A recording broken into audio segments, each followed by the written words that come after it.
Hey guys, welcome back to the channel. As usual, I am your host, Stars Afcon. They say the morning after is when it hurts most. Yes, the Black Stars are out of the African Cup of Nations. Reporting from the media center here, it's quite eerie. Very few Ghanaian journalists left here. A lot of them have already left to Ghana, despite the Black Stars' very slim chances to qualify to the round of 16. It doesn't look good. It doesn't look like it's going to happen. A lot of things have to go our way. But they are still around, the players, I mean. And Baby Jetta Asamoah Gyan has reacted to the Black Stars' loss or elimination, possible elimination out of the competition. And it's quite a weird reaction to it. We'll have a look at this today, and we'll have a look at the talk making the rounds on social media that Coach Chris Hughton and the technical team is set to be sacked. Well, I'll give you my 2 cents on it and everything in between. But as usual, don't forget to subscribe if you have not.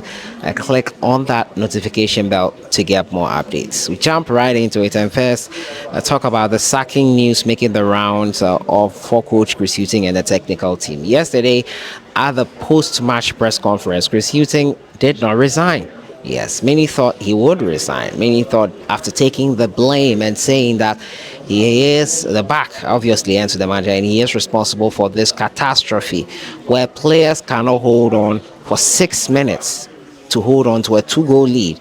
He is going to resign, and he has not been sacked yet as well. But the reports making the rounds are that Coach Chris Hughton is set to be sacked from the Ghana Black Stars team as the head coach. His contract ends in December 2024, but it looks like he will not be the one in charge for the Ghana national team in the upcoming World Cup qualifiers. Remember, we have World Cup qualifiers in June and in March as well. I think we have a couple of World Cup qualifiers. The next African Cup of Nations qualifiers are also set to be played in the next few months. A draw will be held after the Afcon, and we'll know which group we are in. But Coach Chris Hughton, many are calling for his head. But as I said in yesterday's review of the game, any coach that comes in will suffer big time. And it's not about the coach per se. Well, the coach has to take some of the blame.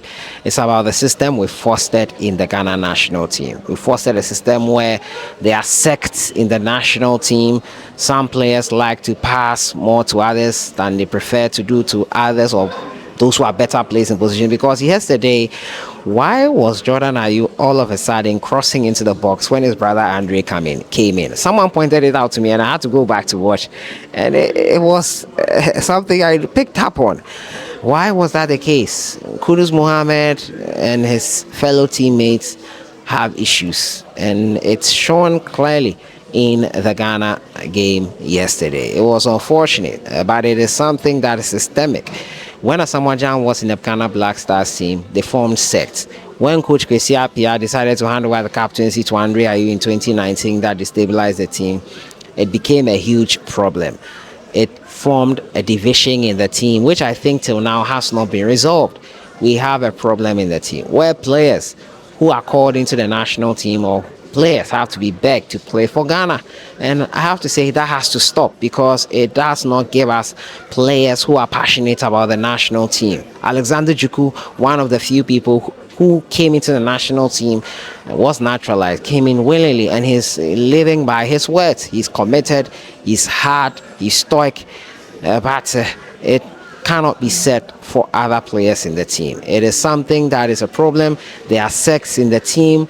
There's so much division from the Ghana national team. A lot of issues need to be addressed, and until that is done, no coach will survive. Another problem is the interference and poking of hands into the national team and selection. Many people say, Sarah, you are saying the FA has not done well, so how come they are doing well with the women's football? I'll tell you why they are doing well with the women's football. The women's football teams are not yet as marketable as the Black Stars. The Black Stars is a money magnet. The Black Stars is a cash cow. And once the women's national team becomes that sort of cash cow, in fact, women's football in general, even the best national team in women's football in Africa, Nigeria, they have such issues. But once Ghana's women's national team reach such pinnacles, you will see why they are so entrenched in interfering in call-outs to the Black Stars. Players who don't deserve call-ups. We persisted with Lomote. We persisted with one right back. I forgot his name. We tried to remember his name. We persisted with so many call-ups several times, calling them and not using them. Right back, and it's something that will persist until we stop that interference, until a dissolution of the FA, or until the FA change their ways. We will still have problems no matter who comes in. Have Renard, Sicho, who has Motemane, the South African coach, or whoever comes in, Jose Mourinho, Pep Guardiola, whoever comes in, if this interference, systemic at that, is still ongoing, it will not go well. That is what I think. And on to Baby Jet Asamoah Gyan'S reaction to the Black Stars possible exit, because results can go away and we'll make it to the next round. Let's have a look at it and I'll give my 2 cents on it.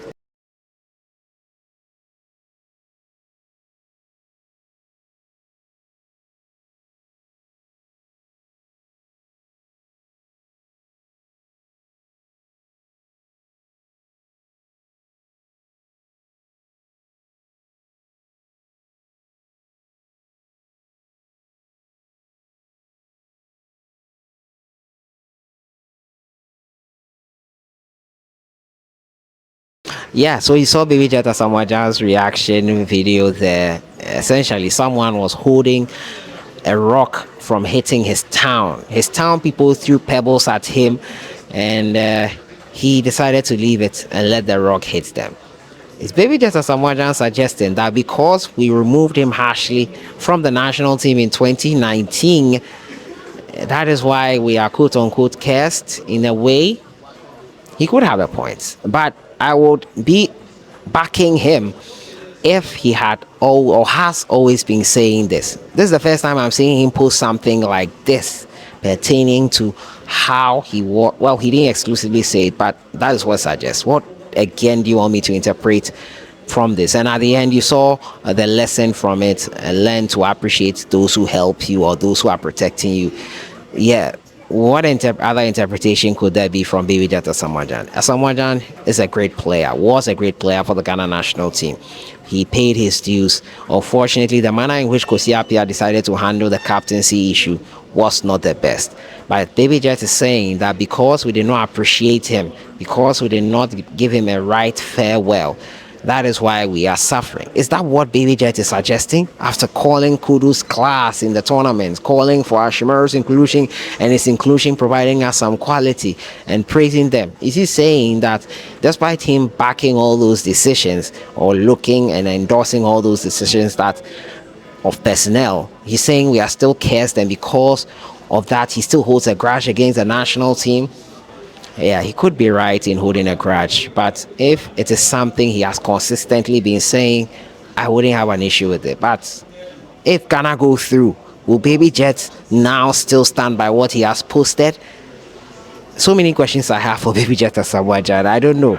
Maybe he's the one who can explain exclusively what that means. But let me know what you think it means, Baby Jet Asamoah Gyan's post. And that has been it for him today. Reporting from the media center in Center Abidjan, being hosted Stars Afcon, talking to you about Black Stars debacle, Coach Chris Hughton's possible exit, and Asamoah Gyan's reaction to the Black Stars possible exit. I'll see you guys in the next one. I'll be following other countries, so stick and stay with me here on the channel. Enjoy the rest of your week.